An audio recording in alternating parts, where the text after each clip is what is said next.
Hey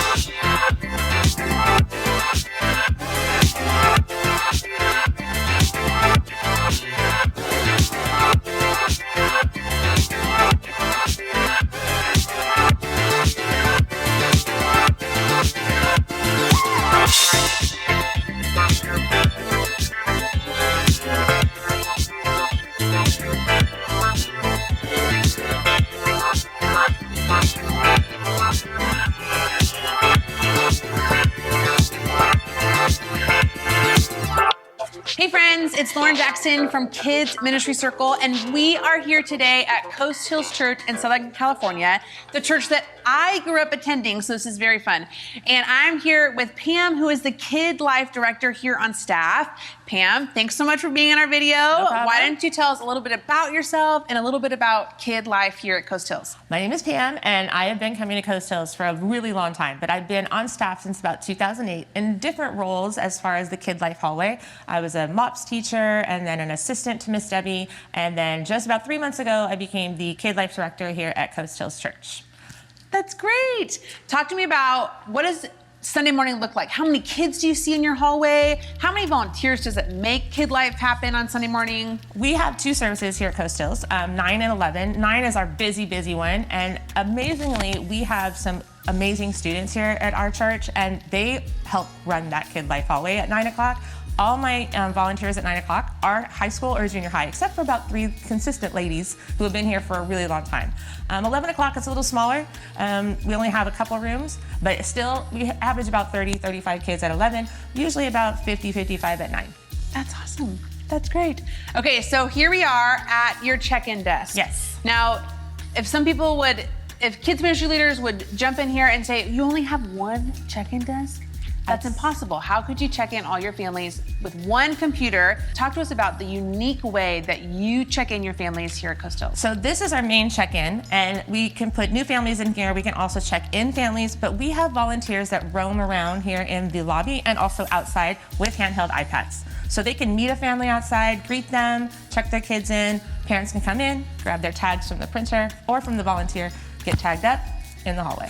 That's awesome. What a great way, not only to build community with your parents, but also just, I feel like that's a huge act of service. Mm-hmm. And so the parents can still chat with their community and grab coffee and all the fun things that are happening outside and in the lobby.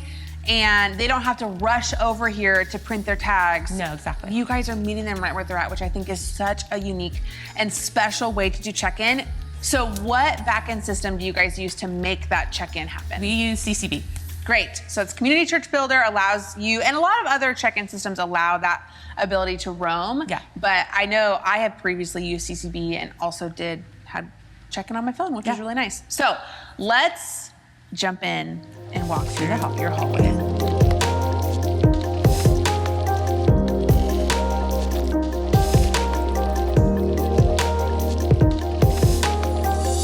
Okay, Pam, so here is your kids' hallway. Yes. Talk to us about this design. Why did you guys choose this design? I know over the years there's been multiple different designs in this hallway. Yes. So talk to us about your underwater kid life. Well, right before the pandemic, Miss Debbie had this vision, and in that time, our friend who goes to this church, Sarah Fisher, she took that vision and then splashed it all over this hallway. So she is an amazing designer. She comes to our church, so we are so blessed to be able to have her and to be here, take Miss Debbie's vision, make it into this amazing hallway for our kids to enjoy every Sunday and during the week too.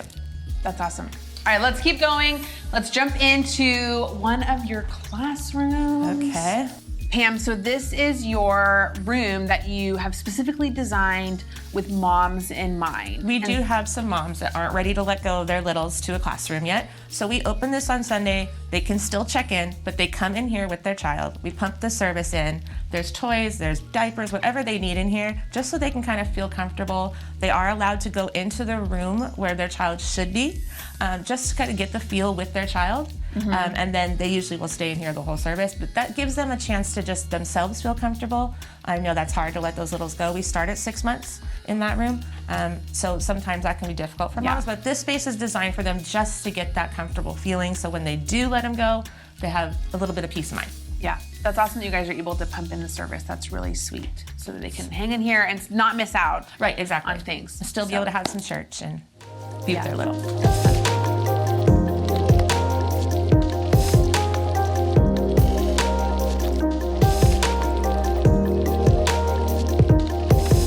So here we are in another classroom. Talk to us about what you guys use this for on Sunday mornings. And then you had told me that you also share this space with a homeschool group. And so talk about that dynamic and how you guys share the space and still steward these rooms well. So this is our kinder and first grade room, and we use this room only on Sundays. This is also a homeschool room, so they have their kinder and first graders in here as well. This is their space for school. But we have a contract with them that we just sat with them. What were their desires? What were their needs? How could we partner with them, make those relationships? So we're able to use their things. They're able to use our things. It's been a really sweet relationship the past 2 years, just for them kind of now having ownership of the space, us knowing them as teachers and the kids that come here. It's really been a nice kind of bridge to be able to have church here, but also to have school here as well. Yeah, that's awesome. I love that. And you had mentioned before we started recording is that it took you a couple months or even that first year to really be able to build relationships and be able to have those conversations that may seem really hard of saying, hey, this wasn't picked up, or hey, this wasn't put away, or something happened to this piece of equipment, and being able to have those conversations without getting frustrated or feeling like this space is not theirs, that they're just having it on loan. And so I love hearing stories where churches can share their space, but also do it in a way that both groups feel like they have ownership over the classrooms. And so I always love seeing that. How do you guys, if you guys use supplies, what does it look like if maybe the homeschool group was using supplies and they're like, oh, this is running out. Right. How do you keep up with what needs to be purchased? So they're pretty particular about what they use. Okay. And then we're pretty particular about what we use. Yep. So we have all these cupboard spaces. Every room is designed, they have one cupboard space. Okay. So they can keep all their supplies in there. So they can keep track of what they're using and we can keep track of what we're using. If we run out of something and it's happened to be in here, we just let them know. Like, hey, we ran out of this, we used yours, we'll replace it. Okay. I mean, it's really good communication. And it's just a matter of, oh, like a chair broke. And they were like, one of the chairs broke, we're so sorry. We're like, no worries. Like, just communication has been the key. Yeah. And it's been a really, like I said, a sweet relationship with them.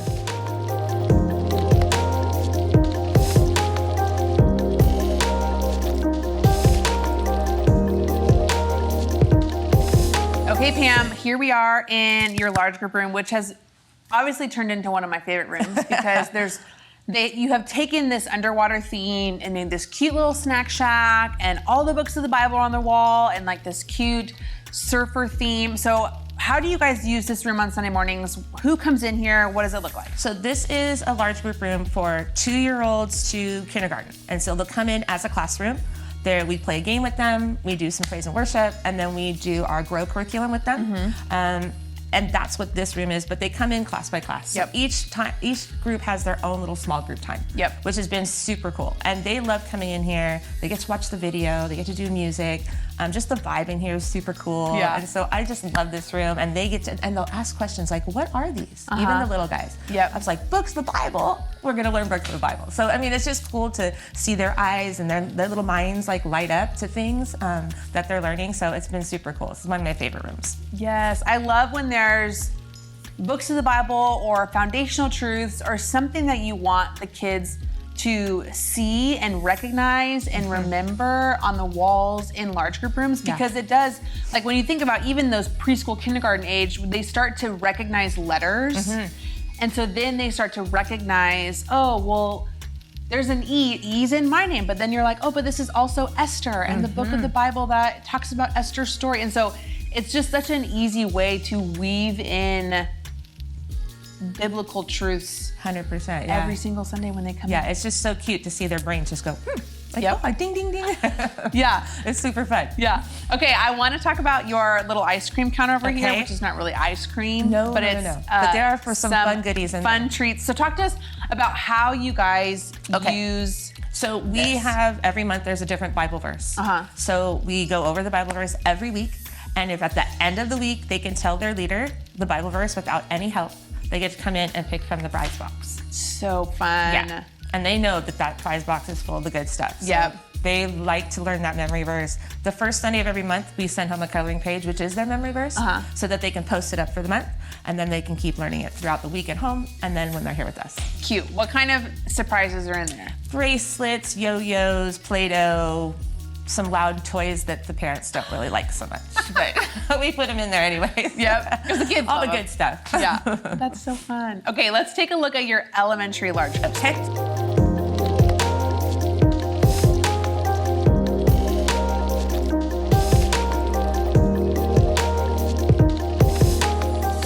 All right, here we are in your grade school large group room. We've got this like beach theme continued. We got this cute little pier. Talk to us about how you use this room for your 1st through 5th graders. So usually we have tables set up and each table has some games on it or some coloring sheets or just some time where they can come in, and because it's 2nd through 5th grade in here or 1st through 5th grade in here, sometimes that mingling can get awkward and weird, but our volunteers really station themselves in spots where it's like, come join us. So they're really trying to engage them as a group of kids, not just by grade. Yeah. So that's been really helpful. And then after like 15 minutes of that, we just put up a timer, shut it down, and then we start our morning with some praise and worship.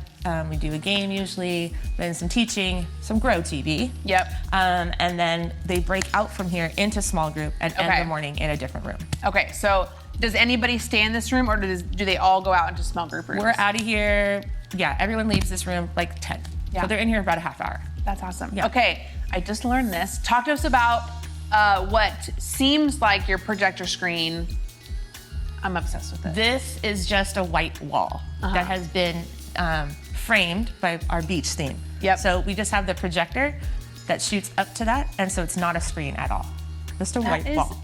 Is it special projector paint or is it just a white wall? I know it's just a white wall, but we could find that out. Yeah, but I feel like that's so creative, but also that's so cost effective because so many ministry leaders are trying to figure out how to get their curriculum projected onto either a TV or a projector screen, and projector screens are so expensive. But if you have the space and the ability, you can just paint your wall and frame it super cute like you guys did. Yeah, it's super cool. Yeah. And I love like the surfboard thing. It's not just the books of the Bible, but now we have the fruits of the Spirit. Yep. And really, we're gonna, this coming fall, we're gonna do a Fruit of the Spirit challenge. So that's gonna be helpful to have.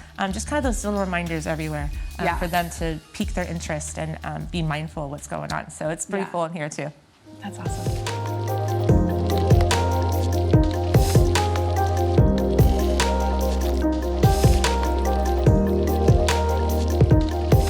All right, Pam, so we've moved outside to your outdoor playground, which is so fun and has served so many families for so many years. Yes. So talk to us about how you use your playground on Sunday morning. So on Sunday mornings, we use this as part of like this rotation schedule that we have. So the little kids can come out, get some outside time, go back to their large group time, then back to their classroom, just so people aren't stuck inside all morning. Plus it gives them just some good energy to get out. Yep.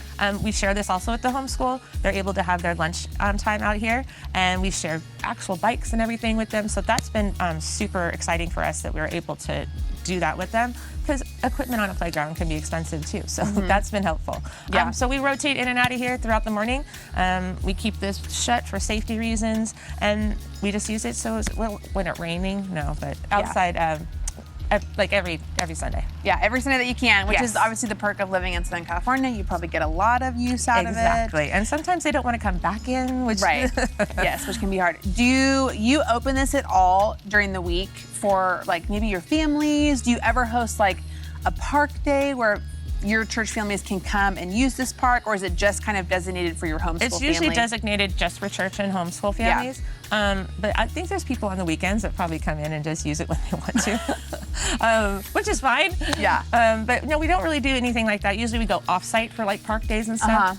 So this is just designated for the weekend. Yeah, because you guys also have a little playground set Yes. in the front of your building that's used for like before and after service. Right, so the kids can grab a donut while parents are talking, go on the playground, play. So there's that fellowship and community after service that you're not just rushing out of here.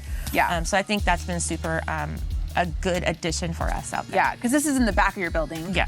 And so it would be kind of awkward for parents Everyone to keep walking come through. into this like back of the building where you guys have created another community space out in the front of your building that is open before and after service, where this is kind of like closed last for- week we did popsicles at the playground. So the kids after service could grab their parent, come get a Oh, that's popsicle, cute. hang out with me in the playground, and just meet new families, meet new kids, and just provide that space of having community. So it was fun. And it was raining of all time. I was like, popsicles on the playground in the rain. In the rain. It we're works. gonna do it anyway. You know, it feels like summer, so it Why not? works. That's awesome. All right, friends, here we are back at the beginning of the hallway at Coast Hills. Obviously, their cute little sign saying "See you soon" sends off their kids and families. And as always, if you have questions about Sarah and her company who designed this hallway for Coast Hills, if you've got questions about what their Sunday morning looks like in terms of large group and small group, or maybe questions about how to share your space with a homeschool or a group that meets at your church throughout the week, we're gonna list as much as we can in the show notes, including a way to get in touch with Pam and ask her questions. If you found value in this video, if you liked seeing our space tours, we would love for you to like and subscribe our videos so they get sent straight to you when they launch and when we have brand new videos come out. Thank you so much for watching, and we'll see you next time.